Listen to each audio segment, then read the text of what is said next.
আজকের বেগুনি বানানোর জন্য ফার্স্টে বেসন নিয়ে নিয়েছি 100 গ্রাম, তারপরে একটু ধনে গুঁড়ো, একটু জিরে গুঁড়ো, তারপরে একটু হলুদ গুঁড়ো, তারপর কালো জিরে দিলাম, দিয়ে তারপরে একটু নুন দিয়ে দিলাম আন্দাজ মতো, তারপর একটু প্লেন জল দিয়ে ওটাকে ভালো করে মিক্স করতে হবে।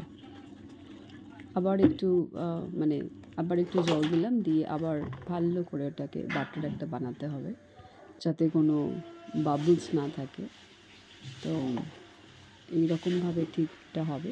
আরেকটু জল দেওয়া হবে, দিয়ে আরেকটু পাতলা করব, করে এবারে এক একটা বেগুনের সব স্লাইসগুলো কেটে রেখেছিলাম সেটাকে বাটারে ডুবিয়ে কড়াইতে তেল গরম হলে আগে একটা এরকমভাবে ছেড়ে দিতে হবে। দিলে যখনই লাল লাল হয়ে যাবে, উল্টে যেরকম একদিকটা লাল হবে আরেক দিকটা লাল হয়ে যাবে, নিয়ে আপনি তুলে নেবেন।